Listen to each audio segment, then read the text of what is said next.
This is BBC News. I'm Shaun Ley with the headlines this hour. The Taliban say they're now in full control of Afghanistan after seizing the Panjshir Valley, the last area of armed resistance in the country. Claims disputed by resistance leaders who are calling for a national uprising. Families of victims of the MH17 disaster have been giving testimony at the murder trial in the Netherlands. 4 suspects, all of them absent, were accused of shooting down the plane over Ukraine in 2014. All 298 people on board died. In what's described as a miracle rescue, this 3-year-old boy, missing in rugged Australian bushland since Friday, has been found alive and well. He was spotted sitting in a puddle, using his hands to drink water. And one of the great figures of French cinema, Jean-Paul Belmondo, has died at the age of 88.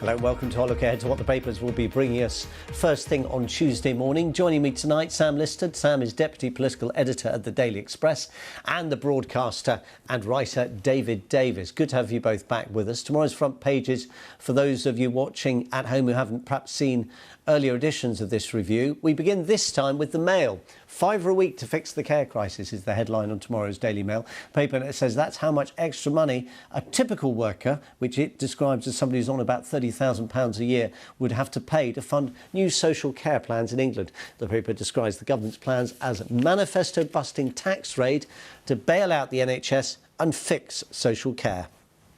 The Guardian reports Boris Johnson will tell MPs tomorrow that the healthcare system is in crisis and cannot be expected to recover alone. Mr Johnson faces growing rebellion over potential tax rises ahead of tomorrow's announcement. The Telegraph says the Prime Minister is expected to reveal that national insurance will be increased by around 1.25% in a move that could generate £10 billion, first for the NHS and then for social care. Moving on to the next paper on this collection of front pages, and that's the Eye, which has revealed plans for October firebreak. Although the story itself is this is an option, not something on which ministers have yet decided. It quotes a senior government scientist as telling the paper potential government extended half-term holiday could be under consideration and potential restrictions in England, all dependent on whether there's a need to tackle a rising number of hospital admissions related to COVID. The Times reports on warnings from the Home Secretary Priti Patel to France to stop migrants entering the UK or pay the price, she says. The paper claims that tonight Priti Patel told MPs she is ready to withhold millions of pounds promised to the French to block migrant crossings, because they're not doing it after a record number of people were estimated to have landed on British shores. On the front page as well of the Metro, a woman who's won £180,000 in a landmark judgment after claiming her boss refused to let her work flexibly. Right.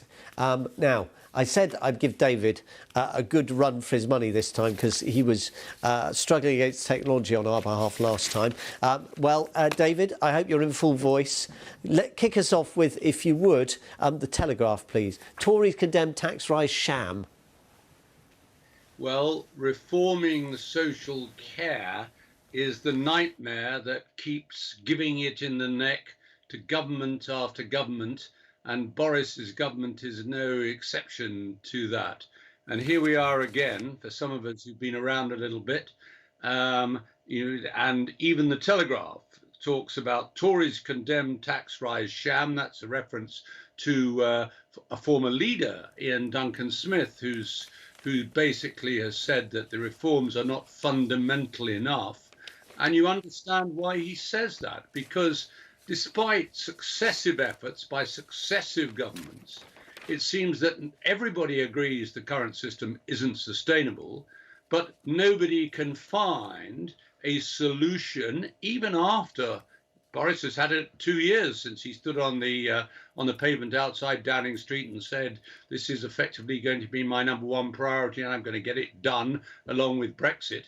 Well, it seems it's going to be very difficult to get it done this time, even with the money that's going to come in and the proposal that he's going to bring forward. Cutting the waiting lists is going to come ahead of putting the social care problem right, if he can do that.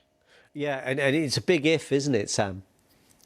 It really is. And I think actually the timetable for this is absolutely crucial because if you think that we've got a couple of years of, in the best possible scenario, there's a couple of years of clearing the backlog and then you move on to social care. Well, actually setting up the new system of social care and then getting everything in place, you are looking many years down the line before anybody actually benefits from that system.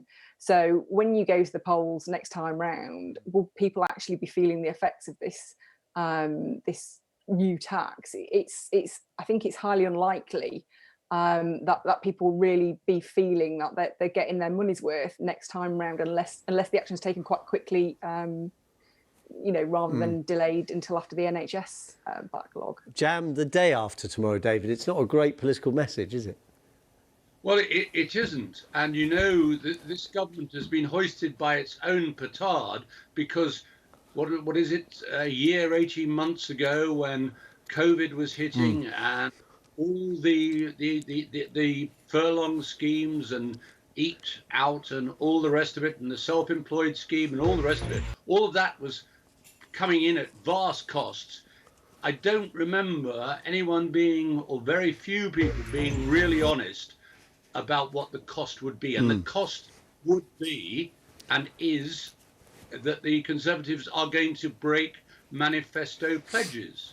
And, some would say that if Dominic Cummings perhaps should have been doing rather more in that area a year and a bit ago, that might have been helpful. David, I suppose the other way to look at this is that there are very few subjects where a Prime Minister can say, I have the potential to make kind of a genuinely groundbreaking difference, to do something new. So Attlee did something new with the NHS. We talked in the last review about the structure of social care being about local authorities. Boris Johnson conceivably, however unconservative it might feel to centralise, but he could end up doing something almost as fundamentally groundbreaking that ends up with his name on it. All politicians are vain, like all presenters are vain. And, big projects, grand projets, as they call them, are very attractive. They're often quite difficult to pull off. Conceivably, this one he could pull off, couldn't he? Because arguably, you could say the argument's already been won. Most people, I know there was people who you're never going to get everybody agreed, but most people seem to accept there's a problem and something has to be done about it. So that half of the intellectual argument is won. It's more about who pays and how you pay. But if he can get over that, this could be defining moment of Johnson premiership, couldn't it? For sure, and he has that precious thing called an 80-seat majority. Yes. Now, it is quite interesting that 36 hours ago, and Sam Lister might have a view on this, there were rumblings about reshuffles sooner rather than later. And then suddenly in the past 24 hours, that seems to have gone away rather. Now, I wonder if that threat of a reshuffle has already had an impact. Sam? I would never be so cynical as to say politicians are so self-interested that they put their careers before the good of the nation. But certainly the Prime Minister will be talking to the Cabinet in the morning, and then I think we will see him and the Chancellor, Rishi Sunak, and the Health Secretary, Sajid Javid, at a press conference to explain what they're planning to do to the nation. And also there'll be a common statement as well to kind of set out the stall for this. I think at the moment, all we know is how much money they want to raise and how they're potentially planning to do it. We don't really know the ins and outs of the plans, what it will protect people from, how soon it will be implemented and that kind of thing. And that's the really juicy bit here. Yeah, it is, isn't it? And I noticed on the front of The Guardian, our healthcare is in crisis, warns Johnson in bid to quell rebellion. It does make you think, Sam, of how different the days are now. You and I remember, and David will, when a Prime Minister had to go on what was then the David Frost programme and announce a rise in national insurance to pay for NHS improvements to bring it up to the cost of the European average, or spending up to European average, without telling his Chancellor first. And presumably, at least here, Rishi Sunak and Boris Johnson will have already done the arm wrestling over the weekend, and they will at least appear to be in lockstep when they face the cameras tomorrow. I think that's it. They're making sure. I mean, it's kind of got the two key players there, ready to go on this. So they're all of a similar mindset on this. It's just persuading the rest of the cabinet and actually his very restive and unruly backbenchers. Yeah, and yes, restive and unruly. It's a good description of them. It never feels, does it, David, like that 80-seat majority has exactly given him a relaxing time. What do you make of this story, though, David, the front has gone, our healthcare is in crisis? It's a bit of a double-edged sword for the government, isn't it, given that his party has been more or less in sole charge. I know the first time it was with the biggest party in a coalition, but more or less in sole charge for 11 years.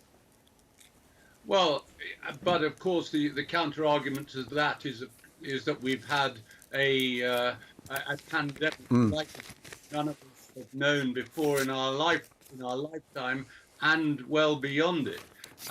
But I think, yes, admitting, it's no surprise.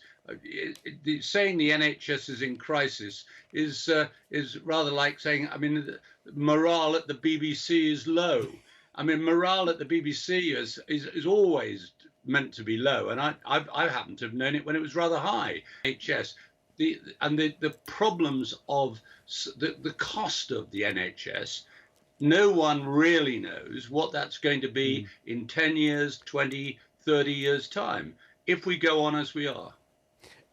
David, revealed plans for October firebreak.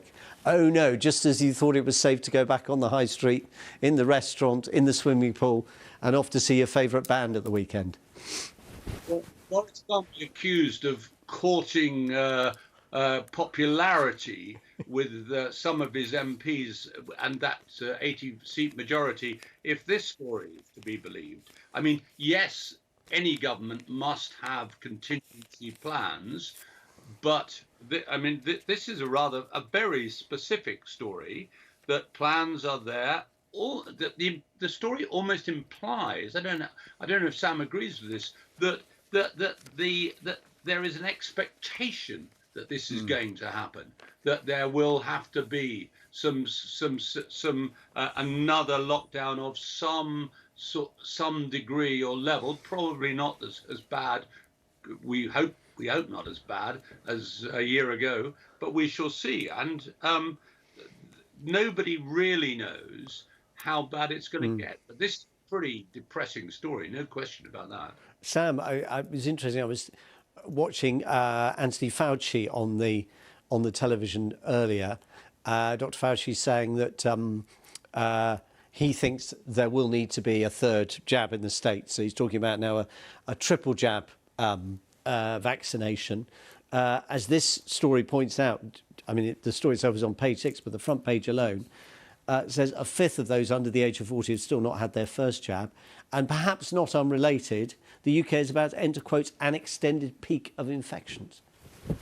Yeah, it's quite a shocking number, that. What I'm not clear about, and having read the story, the version I've read, I don't think it actually specifies if that includes, younger teenagers, which obviously there's been the question about vaccinating them, or if it is people who are eligible under 40. But I think the wider point is that it's saying specifically that these are contingency plans, and obviously all governments need contingency plans for these kind of scenarios. Whether you then press that button, I think it would have to be quite a dramatic rise in the death toll for the government to want to go down that route. But it does make the point that actually there's much more smaller measures that might be implemented, and quite soon it suggests that the Prime Minister is open to reintroducing some form of social distancing and restrictions on indoor gathering and more mask wearing. And obviously those things have only just really been loosened. So I think it will very much depend on the rising level of hospitalisations and how that transfers into death levels. Take us on to the Times, if you would, please, Sam. And this, I mean, it's one of those photographs that it's a brilliantly evocative photograph. You've got a whole line of people waiting to get off a lifeboat.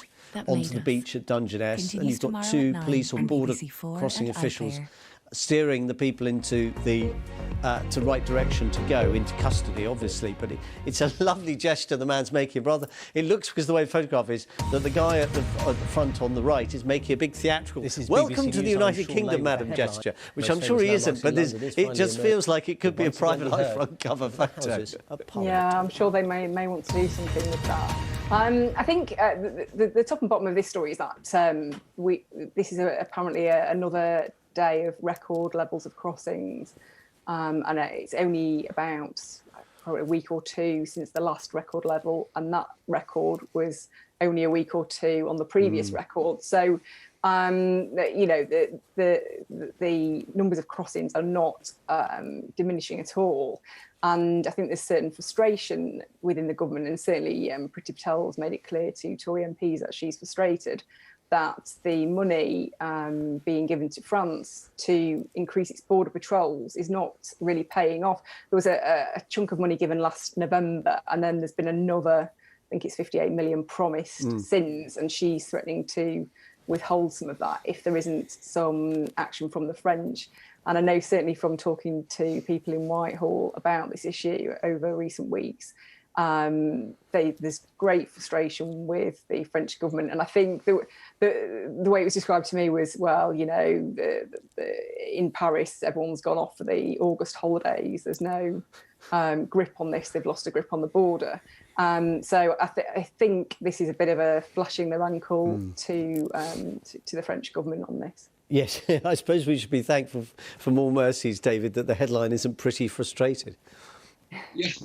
Yeah, but, you know, Priti Patel is cross with the French.